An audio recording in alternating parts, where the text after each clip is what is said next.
What's up, my friends? My strong men, confident, awesome men. You know, but not in a gay way. All 6 of you that watch this, I'm just kidding. There's more than 6 of you, but I only know about 6 of you. I want to introduce you to my friend Zachary. Zachary and I were talking at lunch today. Zachary, he was my friend that kind of, one of the key people in helping me walk through my divorce back in 2019. And as Zach can tell you, I was struggling. Right? I mean, as anybody would. That was a dark time. It was. In fact, Zach was with me the time I made my first YouTube video back talking about it. Remember that? And I was like, I could not make this video without somebody with me. But Zach and I were talking maybe I sit this way.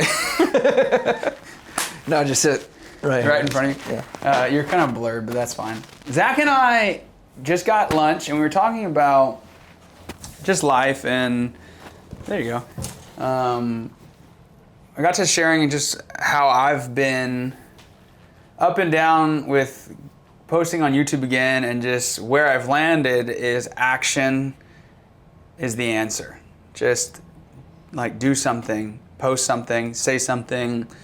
I really feel passionate about a few different things, but one, speaking out loud truth that I'm trying to believe, encouraging other people, specifically encouraging other men, and inspiring just like authenticity and realness.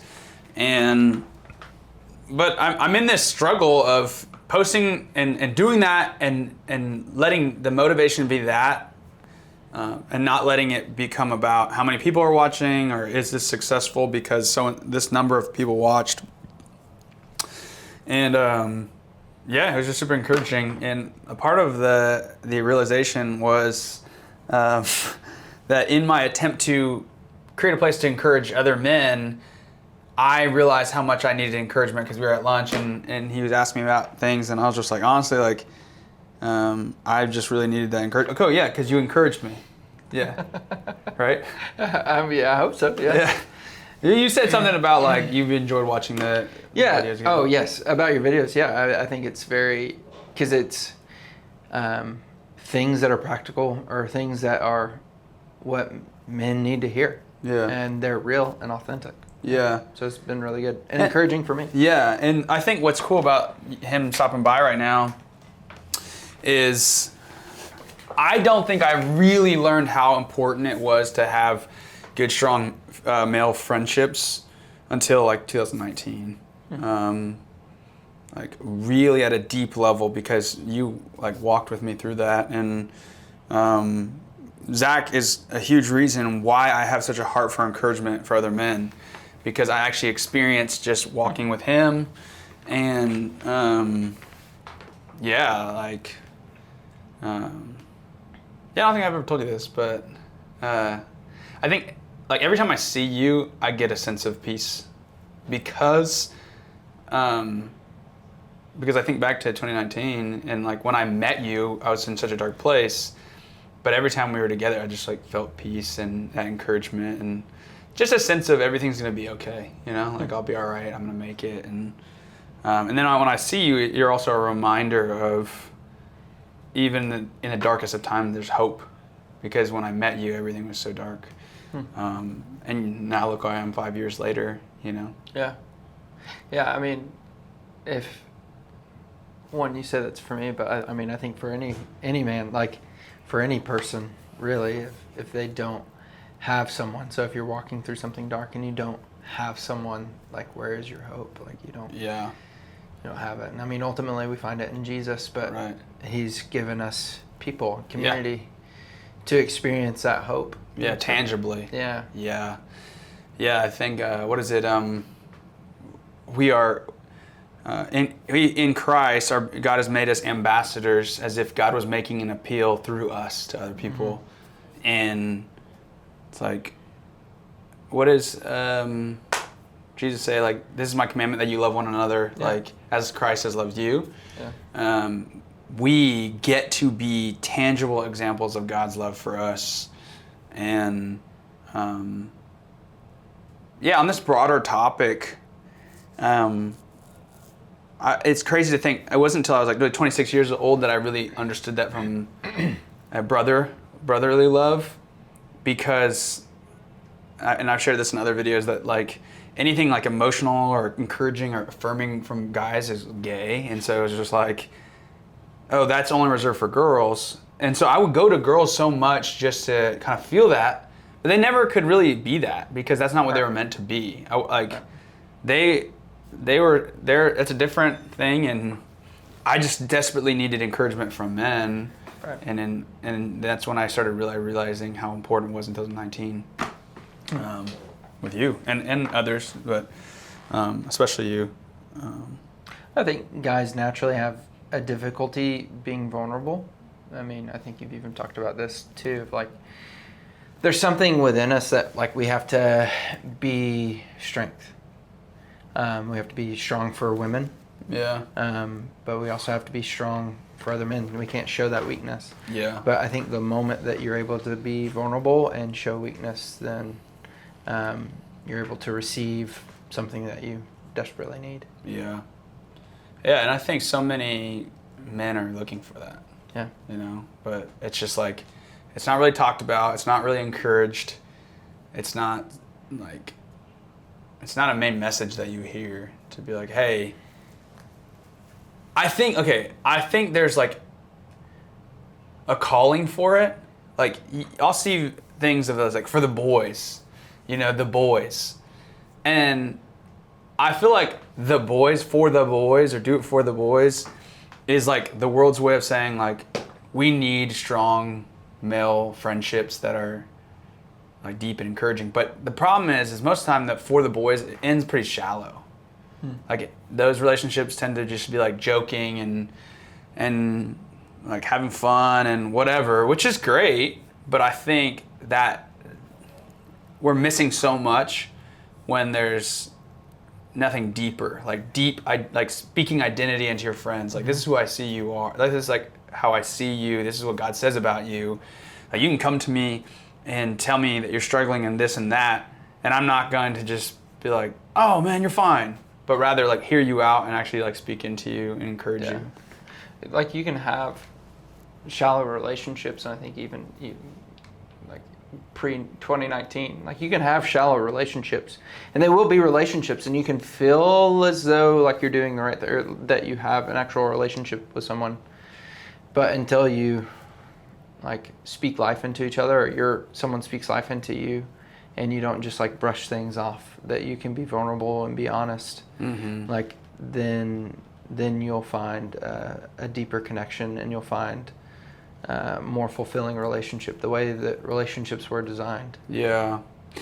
Because we're all looking for authenticity. We're all looking for what is real.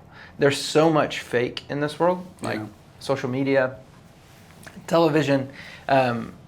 There's so much fake that, I mean, I think we're starting to realize and wake up to, like, that's just so dissatisfying and unfulfilling that now we're looking for truth. I think everyone now is looking for truth, and maybe people across generations have been looking for truth, but I think especially now, like, we're looking for something real and honest. Yeah.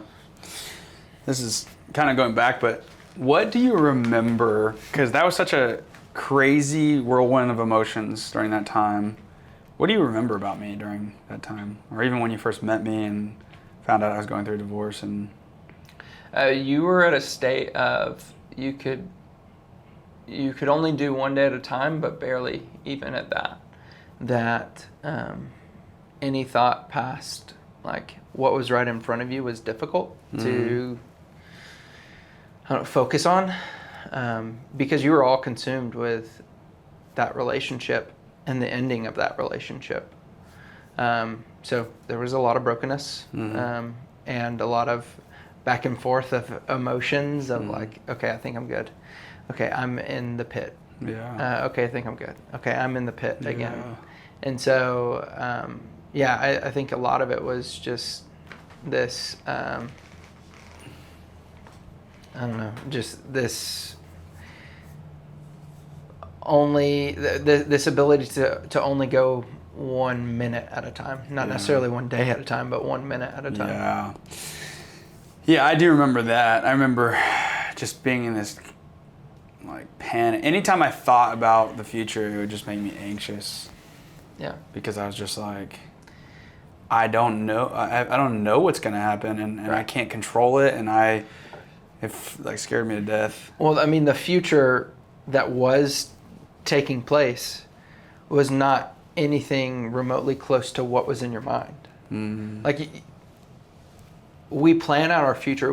We have these plans. We have these desires, and we work towards them. And so when something comes completely, it catches us completely off guard, or like it's not even something that we've ever thought about, we lose full control, and a loss of control can send us spiraling, and it can send us in a deep sense of worry and fear.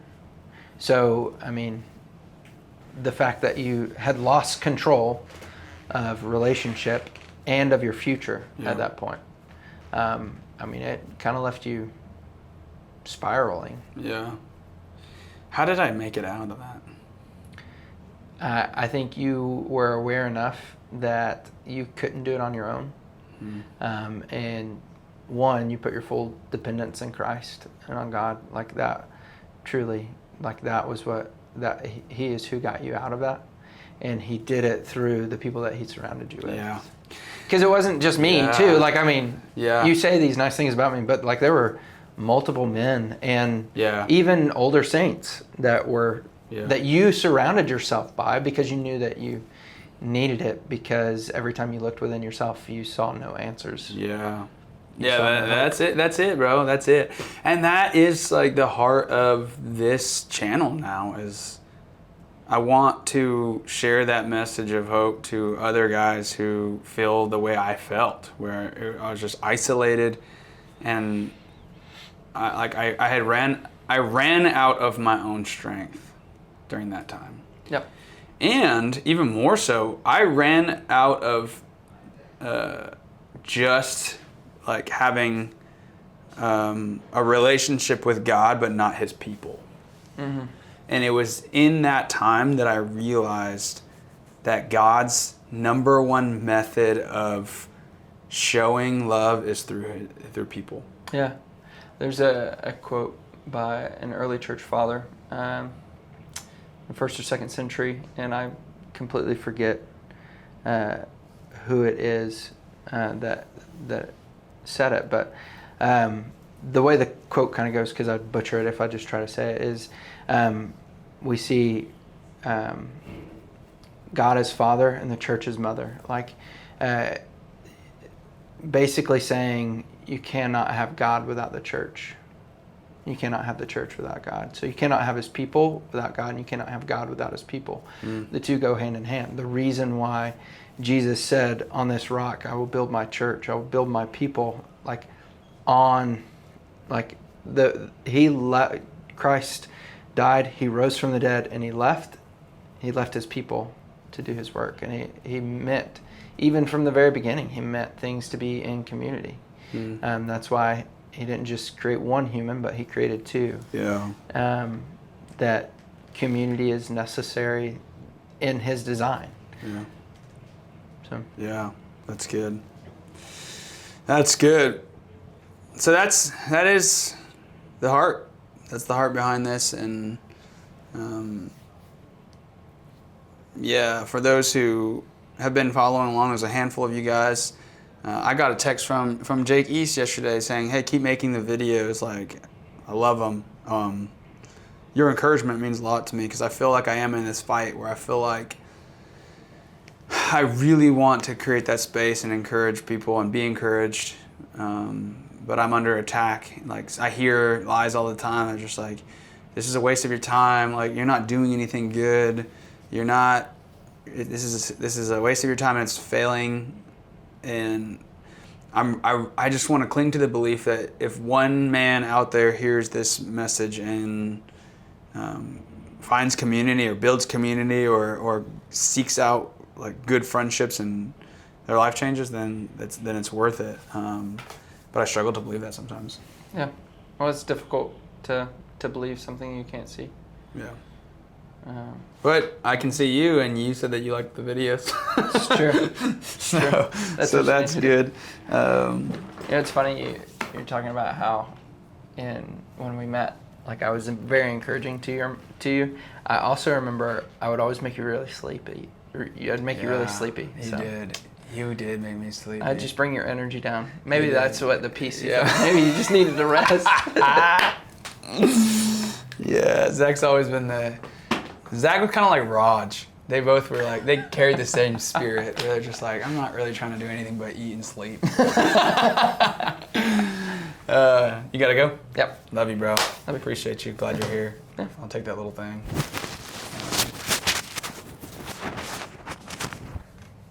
Magnet. I'm glad we could get lunch.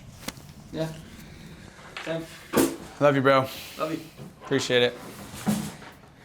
Good friendships, man. Good friendships. Zach is a great friend, and over the last few years, he's had twins, and so I don't see him as much, and our lives have kind of like we're not as day to day, but every time I see him, I'm super encouraged by him, and dude, that's what good is. That was just like I'm glad he came because I get to demonstrate like this is the type of friendship that I get to have now.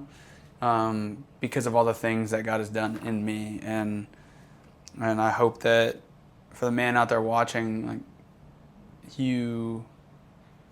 like having good, deep friendships is possible, and I just want you to experience it like I did. Because if it wasn't for that, like experiencing God through His people, no way I'm sitting here today.